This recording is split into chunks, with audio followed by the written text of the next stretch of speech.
Thank you for your patience. As a way of making up for not being able to prototype like I had planned, we're gonna play Munch's Oddysee. Yeah, fun times ahead. Now, this being an HD port, sorry to say I don't own the original, by the way.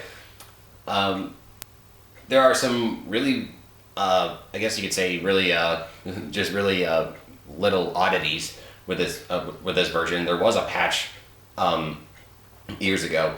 I don't know if it fixed anything though. I think it was mostly just graphical stuff.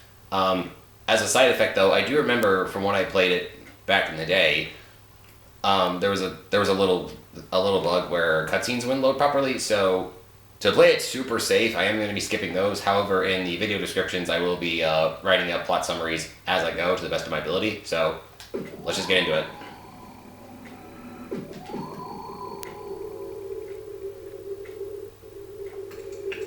Welcome to the tutorial level. We're going to let the spooce guide us here.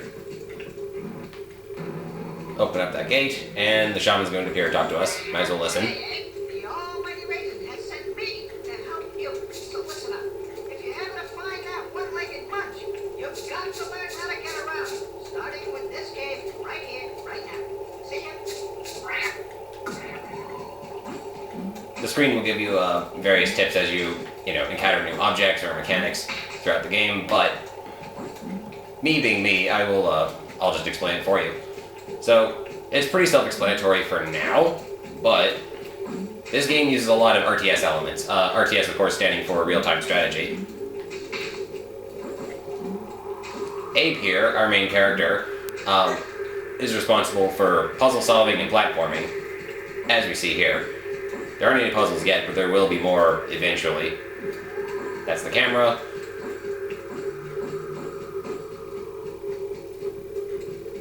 This little counter up here is how much spooce we need to open the door.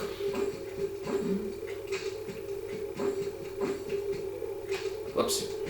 It's very easy to slip and fall in this level, but it is what it is. No big deal.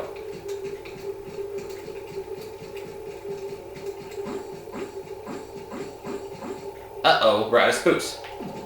So we need to, on this version of the game that I'm playing, which is PS3, it's L2, R2, to regrow spooce. Pretty easy, right? Now we have enough.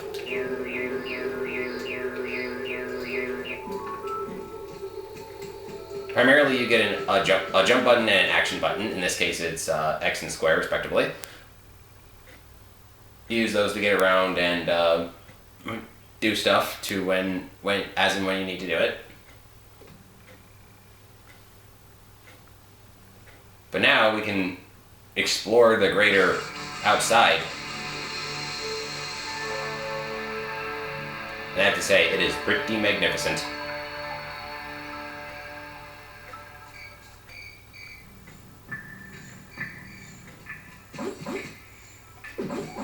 Again, we're gonna let this do the the spooce. I mean,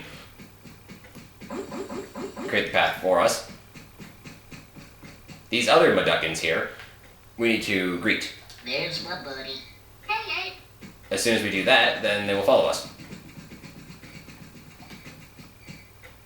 You may be wondering why we need to have them, why we need them to in order to guide them around. I'm getting my words jumbled up here, but they do all the heavy lifting for us. So in this case, we need to have him open this gate. Go beat him up. I'm gonna do it. Wrong button. Okay, get to work. Aw, man. Hey,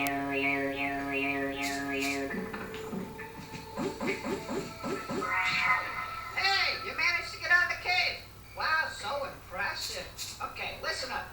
Find your lazy Mudokon friends and lead them to the entrance of the big well. Let the spooce shrubs be your guide and heed the wisdom of the story stones. Now get your blue button gear. Well, you heard the shaman. So anyway,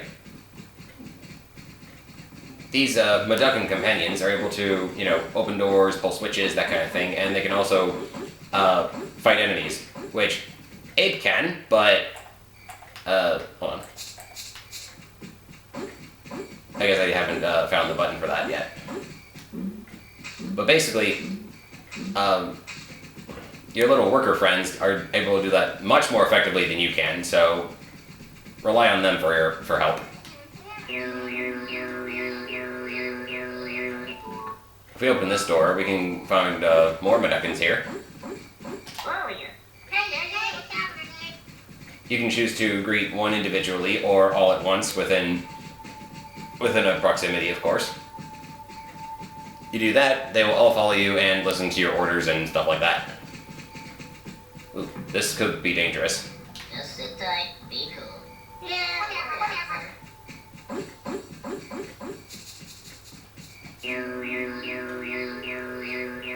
If we open up this, we get a little chute.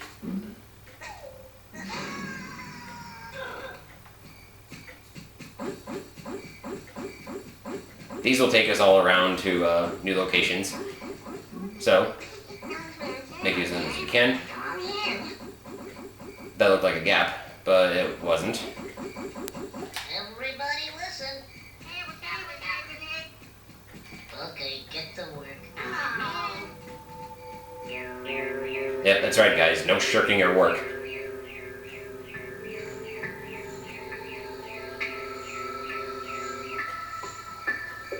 Alright, now we can regroup with the others. Okay, listen up.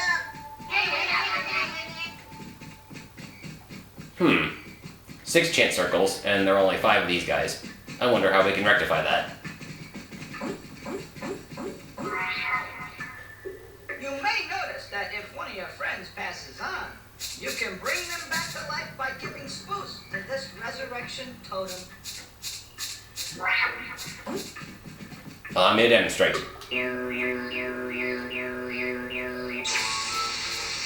back and ready to punch. Hey there, fellow chump. Hey. Now we have enough to proceed. I might as well show off the prompts. By using the triggers, depending on what version of the game you're playing, these show the commands. You can have them all wait in the area that you point them to, which, well, that being here. Put them to work, greet one individually, greet all at once, order them to attack, or, I guess if you want a little potty humor, You help me out here.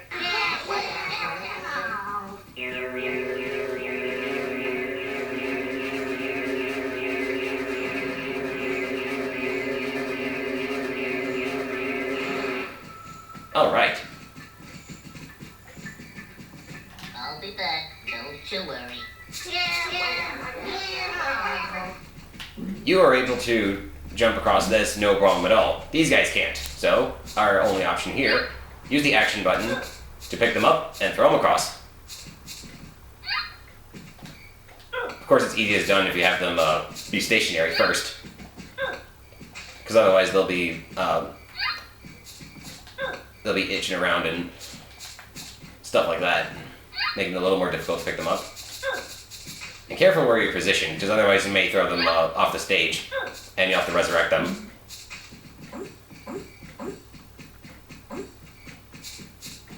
Okay, get to work.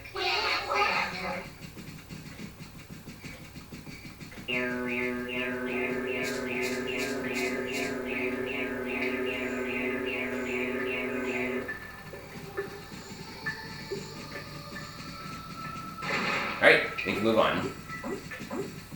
Something else to note about this game is that there is an alignment system, sort of, similar to games like, Infamous or Shin Megami Tensei,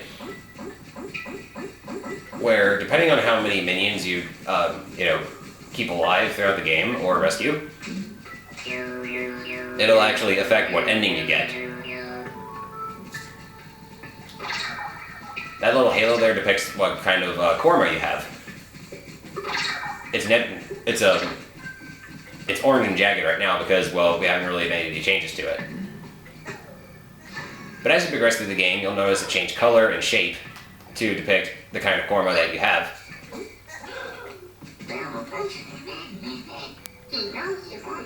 Just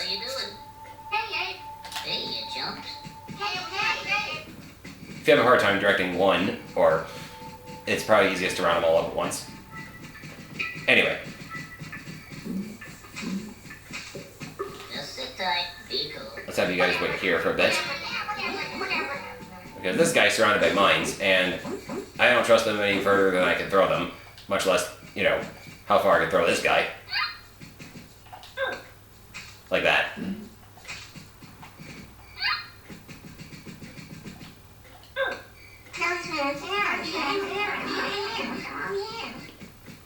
See, there's another one hiding around here somewhere.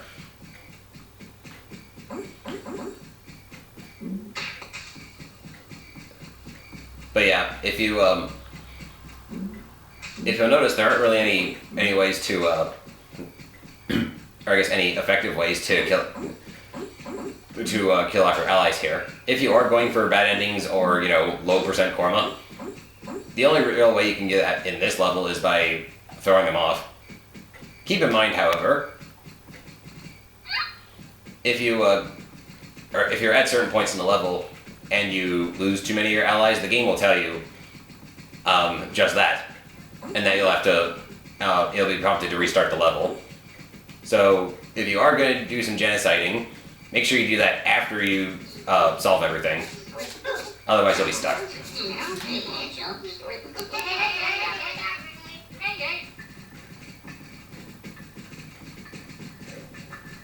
Besides that, though, low kormas are actually pretty hard to do in this game.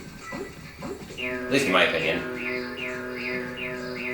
Simply because you have to go out of your way for it, and some methods of doing that are much more difficult than others. Some are self-explanatory. Anyway, open that up, and we get these 5. We have to throw our Mudokons at them one at a time. There we go.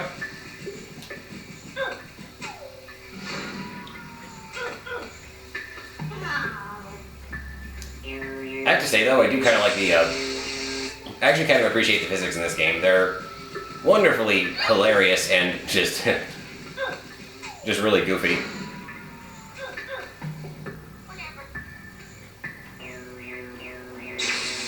I couldn't tell you exactly what drew me to this game, or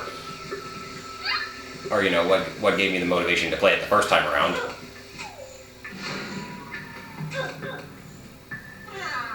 I think I just happened to catch it on sale one day, as I was browsing.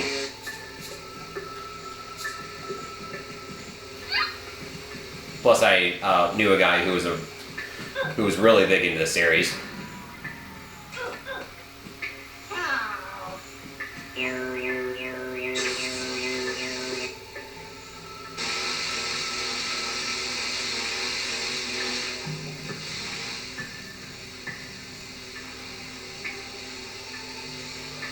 As they chant away, the path opens up, and they're automatically warped over there, which saves us the trouble of having to retrieve them, or you know, yeah, to retrieve them otherwise. All right, making sure these guys don't get lost. The AI in this game is actually pretty competent, although there are some some moments where they can get stuck on. Like say if you're progressing through a door or you know, turning corners around the wall, they can just be, you know, a little lost. Almost there, Eddie. Now be careful, because like security forces have occupied the lands around the big rock. Big old houses, you know. But you're gonna let a murderous swing and a pack of wild sloths stand between you and a big well fire, huh? I would, except that would make the game impossible. Okay, get to work.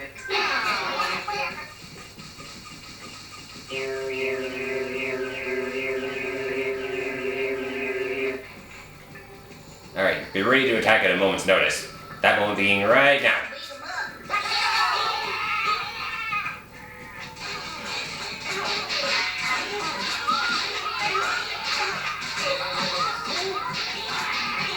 They're gonna be a little hard to hear right now, so I'm just gonna skip that part. Just sit tight, be cool. these vending machines, or vendos for short, you'll be seeing a lot of these throughout the game. And these give Abe some nice perks. Bounce makes him jump higher, and Espresso makes him run faster, which you definitely will need to deal with these slogs.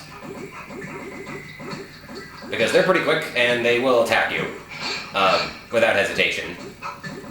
Because that's what they were trained to do, I suppose. Whoop, hang on. That's gonna run out. You can see the countdown above your head ticking away when you're about to lose the power. There we go. And just like that, we managed to complete the first level. Isn't that exciting? Nice running, Abe. You made it. Now you'll find a big well on the other side of this tunnel. Which reminds me, I wonder how Munch is doing. Right, Munch, the other main character of this game. We'll be getting to him in the next video. There we go. So, in this game, or this version of the game, R1 is the attack button for Abe. As you can see, it's not very reliable, so you need your Mudokon buddies to do the fighting for you. So, that's the end of the first level. See you next time.